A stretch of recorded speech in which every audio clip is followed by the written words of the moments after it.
Shalom semuanya. Dengan tidak terasa kita sudah memasuki bulan Desember 2025.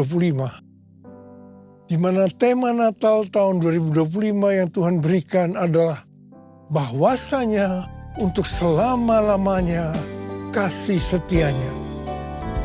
Sebab Tuhan baik, bahwasanya untuk selamanya kasih setianya. Sebab Tuhan baik, bahwasanya untuk selamanya kasih setianya. Bahwasanya untuk selamanya, bahwasanya untuk selamanya, bahwasanya untuk selamanya kasih setianya. 1 Tawaris 16 ayat 34 berkata, bersyukurlah kepada Tuhan, sebab Ia baik, bahwasanya untuk selama-lamanya kasih setianya. Daud memindahkan tabut Allah dari rumah Obed-Edom ke Yerusalem. Tabut Allah diletakkan di tengah-tengah kemah yang dibuatnya. Ini adalah pondok Daud.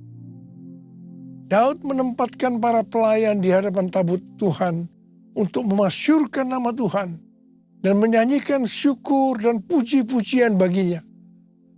Bersama dengan para pelayan itu, Daud menyanyikan, bersyukurlah kepada Tuhan, sebab Ia baik, bahwasanya untuk selama-lamanya kasih setianya. Hampir tiap pagi dalam doa, saya selalu memperkatakan, Tuhan Yesus, Engkau baik. Engkau sungguh baik dan sangat baik, bahwasanya untuk selama-lamanya kasih setiamu. Ternyata yang saya perkatakan itu adalah nyanyian Daud dalam 1 Tawaris 16 ayat 34. Bersyukurlah kepada Tuhan, sebab Ia baik, bahwasanya untuk selama-lamanya kasih setianya. Bersyukurlah pada Tuhan, sebab Dia baik, bahwasanya untuk selamanya kasih setianya. Bersyukurlah pada Tuhan, sebab Dia baik, bahwasanya untuk selamanya, bahwasanya untuk selamanya, bahwasanya untuk selamanya kasih setianya.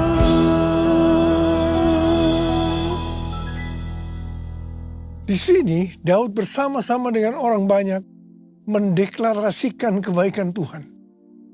Sementara doa pribadi Daud kepada Tuhan biasanya memakai kata-kata kasih setiamu, seperti yang saya ucapkan kepada Tuhan.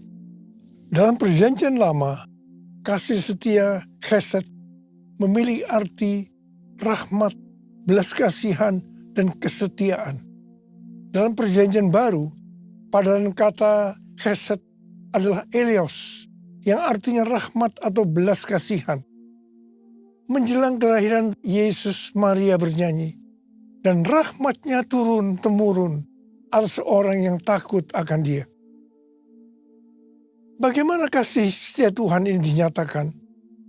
Lanjutan nyanyian Daud dalam 1 Tawaris 16 ayat 35 berkata, selamatkanlah kami ya Tuhan Allah, penyelamat kami. Jadi kasih setianya dinyatakan lewat keselamatan yang Ia berikan. Dalam perayaan Natal ini, kita dapat sungguh-sungguh merasakan kasih setianya lewat kelahiran Juru Selamat Yesus Sang Mesias. Yesus lahir dalam dunia untuk menyelamatkan umat manusia. Betapa besar kasih-Mu Allahku, sehingga Kau berikan Yesus padaku, supaya aku tidak binasa, melainkan beroleh hidup yang kekal. Ku sembah Kau, ku sembah Kau, Engkau yang layak untuk ku sembah. Ku sembah Kau, ku sembah Kau, Engkau yang layak untuk ku sembah. Tuhan Yesus berkata dalam Yohanes 3 ayat 16, karena begitu besar kasih Allah akan dunia ini, sehingga Ia telah mengaruniakan anaknya yang tunggal, supaya setiap orang yang percaya kepada yang tidak binasa, melainkan beroleh hidup yang kekal. Ada apa dengan manusia sehingga Tuhan Yesus harus datang ke dalam dunia ini? Alkitab katakan, semua orang telah berbuat dosa dan telah kehilangan kemuliaan Allah. Upah dosa adalah maut, mati, tempatnya di neraka. Neraka adalah tempat yang sangat mengerikan. Neraka adalah tempat yang paling gelap dan terdapat ratap dan kertak gigi. Neraka adalah tempat di mana api tidak pernah padam dan ulat bangkai tidak mati. Neraka adalah tempat penyiksaan oleh api dan belerang. Karena itu, jangan sampai masuk neraka. Untuk itulah Tuhan Yesus datang ke dalam dunia untuk membebaskan kita dari hukuman kekal selama-lamanya dalam neraka. Bagaimana cara Tuhan Yesus menyelamatkan umat manusia? 2 Korintus 5 ayat 21 berkata, Dia yang tidak mengenal dosa telah dibuatnya menjadi dosa karena kita, supaya dalam Dia kita dibenarkan oleh Allah. Ini dapat diterangkan sebagai berikut. Tuhan Yesus yang tidak mengenal dosa telah dibuatnya menjadi dosa karena kita. Artinya, Tuhan Yesus harus mati karena dosa-dosa kita. Sebenarnya kita yang harus mati, karena kitalah yang berdosa. Upah dosa adalah maut, mati. Tapi Tuhan Yesus tidak berdosa, telah dijadikan dosa. Artinya Tuhan Yesus yang mati menggantikan kita. Kalau kita melihat cara mati dari Tuhan Yesus, saya katakan bahwa itu sangat-sangat tidak manusiawi. Pada saat orang-orang Yahudi berteriak, salibkan dia, salibkan dia, maka Tuhan Yesus harus disalibkan. Proses awal dari penyalipan, jubah Tuhan Yesus dibuka. Tuhan Yesus diikat pada sebuah tonggak. Di sebelah kanan dan kirinya ada 2 algojo yang memegang cambuk. Ujung cambuk itu dari potongan tulang dan besi. Setiap kali cambuk itu dihunjamkan pada tubuh Tuhan Yesus, akan menimbulkan luka yang dalam. Darah bercucuran. Sakitnya luar biasa. Tuhan Yesus berteriak-teriak kesakitan. Tuhan Yesus memandikan darah. Apakah proses itu sudah selesai? Belum. Kepala Tuhan Yesus diberi mahkota duri. Duri ditancapkan di kepalanya dengan cara dipukul. Sakitnya luar biasa. Darah bercucuran. Apakah sekarang sudah selesai? Belum. Tangan dan kaki Tuhan Yesus dipakukan di kayu salib. Sakitnya luar biasa. Darah kembali bercucuran. Tuhan Yesus digantung di atas kayu salib. Di sini Tuhan Yesus menderita secara lahir maupun batin. Secara lahir dia merasakan sesak luar biasa karena cairan yang menekan jantungnya. Secara batin dia mendengar dan melihat semua orang menghujat dia, termasuk salah satu penjahat yang ada di sebelahnya. Pada akhirnya setelah Tuhan Yesus berseru, sudah selesai. It is finished. Kepadamulah nyawaku kuserahkan. Tuhan Yesus mati. Pertanyaannya, mengapa Tuhan Yesus harus mati dengan cara seperti itu? Dengan penderitaan yang luar biasa. Darah bercucuran secara luar biasa. Mengapa tidak dengan cara yang mati yang mudah? Dipenggal kepalanya, selesai. Mengapa harus dengan darah bercucuran? Alkitab katakan, tanpa penumpahan darah, tidak ada pengampunan dosa. Untuk mengampuni dosa saudara, dosa kita semua, Tuhan Yesus harus mati dengan cara demikian. Selain itu, apalagi yang Alkitab katakan dengan cara mati Tuhan Yesus yang seperti itu? Yang pertama, penyakit kitalah yang ditanggungnya. Yang kedua, penderitaan kita yang dipikulnya. Dan oleh bilur-bilurnya kita disembuhkan. Betapa Tuhan Yesus mengasihi kita semua. Tak terukur kasih-Mu Yesus, Kau telah mati gantikan diriku. Kau curahkan darah-Mu untuk tebus dosaku. Layaklah Kau Tuhan dipuji dan disembah dengan segenap hatiku. Layaklah Kau Tuhan dipuji dan disembah dengan segenap jiwa ragaku. Dengan segenap jiwa ragaku. Dengan segenap jiwa ragaku. Kita mengenal ada 3 tahap proses keselamatan. Tahap pertama adalah pembenaran, justification.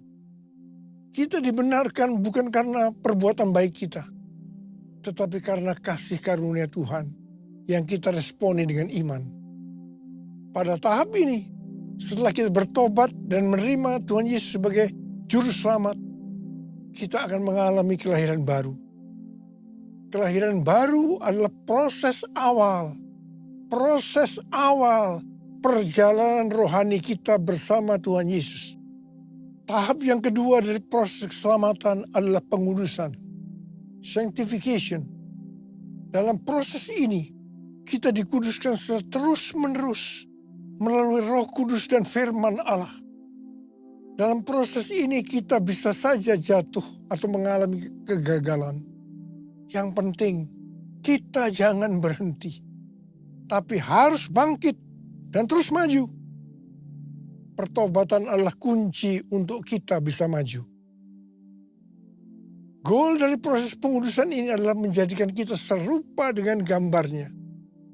Roma 8 ayat 29 berkata, sebab semua orang yang dipilihnya dari semula, mereka juga ditentukannya dari semula untuk menjadi serupa dengan gambar anaknya, supaya ia, anaknya itu, menjadi yang sulung di antara banyak saudara. Ini berarti goal kita sebagai orang Kristen adalah menjadi serupa dengan gambarnya.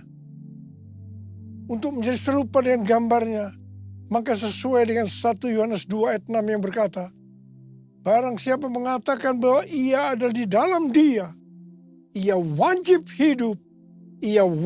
hidup sama seperti Kristus telah hidup. Karena kita hidup sama seperti Kristus telah hidup, maka kita akan menjadi serupa dengan gambarnya. Menjadi serupa dengan gambarnya artinya menjadi murid Tuhan Yesus. Tahap ketiga dari proses keselamatan adalah pemuliaan, glorification. Kita yang menjadi serupa dengan gambarnya, yaitu murid. Pada saat Tuhan Yesus datang di awan-awan untuk menjemput gerejanya, kita akan menerima tubuh yang baru.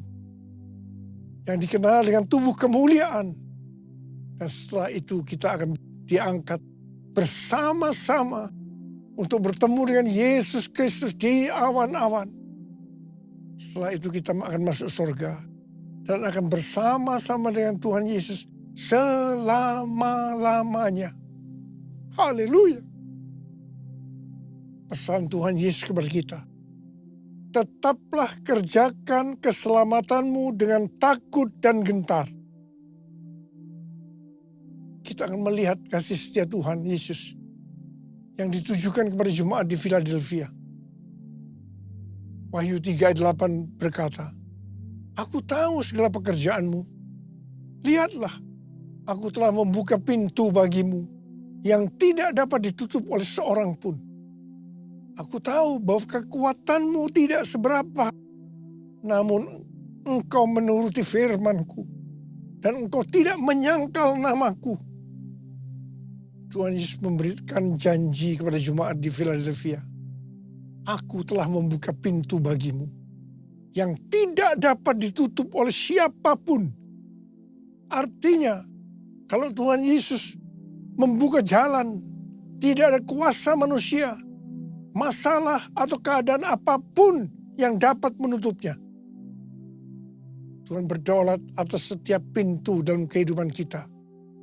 Pintu pelayanan, pintu kesempatan, pintu berkat, bahkan pintu kemenangan. Janji ini juga untuk kita yang menuruti firman-Nya dan yang tidak menyangkal namanya, sekalipun kekuatan kita tidak seberapa menurut ukuran dunia. Firman Tuhan yang harus kita perhatikan, yang terdapat dalam Markus 12 ayat 30-31. Kasihilah Tuhan Allahmu dengan segenap hatimu, dan dengan segenap jiwamu, dan dengan segenap akal budimu, dan dengan segenap kekuatanmu. Perintah yang kedua ialah, kasihilah sesamamu manusia seperti dirimu sendiri. Tidak ada perintah lain yang lebih utama daripada kedua perintah ini. Yang kedua, firman Tuhan yang harus kita perhatikan terdapat dalam Roma 8 ayat 29 yang mengingatkan bahwa goal kita sebagai orang percaya itu adalah menjadi serupa dengan gambar Yesus, yang artinya menjadi murid Tuhan Yesus. Yang ketiga, firman Tuhan yang harus kita perhatikan terdapat dalam Matius 28 ayat 18 sampai dengan 20 yang berkata, Yesus mendekati mereka dan berkata, kepadaku telah diberikan segala kuasa di sorga dan di bumi. Karena itu pergilah, jadikanlah semua bangsa muridku, dan baptislah mereka dalam nama Bapa dan Anak dan Roh Kudus, dan ajarlah mereka melakukan segala sesuatu yang telah kuperintahkan kepadamu. Ketahuilah, aku menyertai kamu senantiasa sampai akhir zaman. Kita sebagai murid Tuhan Yesus diberi tugas utama untuk memuridkan orang lain tanpa melihat profesi kita. Artinya, kita harus menyelesaikan amanat agung. Banyak aliran kekristenan yang mendapatkan bahwa goal untuk menyelesaikan amanat agung adalah tahun 2033. Yang keempat, firman Tuhan yang harus kita perhatikan adalah yang terdapat dalam Wahyu 2 ayat 10 yang berkata, hendaklah engkau setia sampai mati, dan aku akan mengaruniakan kepadamu mahkota kehidupan. Kesetiaan kepada Tuhan tidak diukur dari lamanya kita menjadi orang percaya, melainkan dari keteguhan hati untuk tetap taat pada waktu kita dalam menghadapi masalah. Tuhan tidak mencari orang yang hebat, tetapi yang setia sampai akhir. Setia berarti tetap berdoa meskipun belum dijawab, tetap melayani walaupun lelah, dan tetap percaya meskipun jalan belum terbuka. Yesus memberi teladan dengan taat sampai mati di kayu salib. Kesetiaan yang membawa kepada kemenangan. Karena itu jangan goyah. Tuhan yang mengasihi kita adalah setia. Dan Ia telah menyediakan mahkota kehidupan bagi yang bertahan sampai akhir.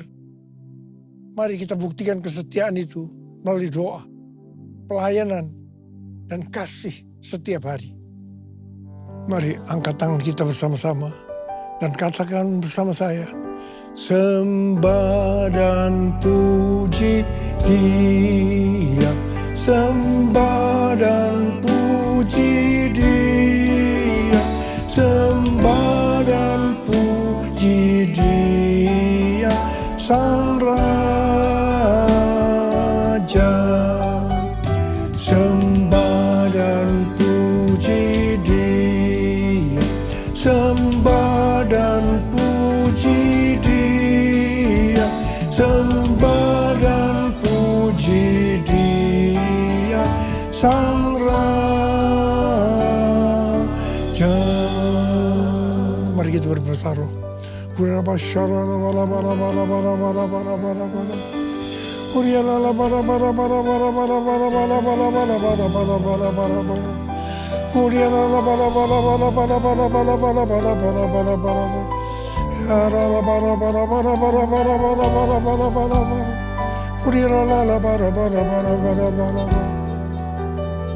Kami berdoa buat anak-anak-Mu semua Tuhan. Kami akan segera memasuki tahun yang baru, tahun 2026. Berkati mereka berlimpah-limpah-limpah. Tuhan terima kasih, Tuhan terima kasih, terima kasih, terima kasih, terima kasih. Dalam nama Yesus, amin. Mari angkat kedua tangan saudara, terima berkat Tuhan. Kasih karunia Allah yang berlimpah-limpah dalam anak yang tunggal Yesus Kristus. Persekutuan yang manis dan Roh Kudus menyertai kita semua mulai hari ini sampai Tuhan Yesus datang menjemput kita di awan-awan dan bahkan sampai selama-lamanya. Amin. Saya mengucapkan selamat Hari Natal tahun 2025. Tuhan Yesus memberkati berlimpah-limpah-limpah. Amin.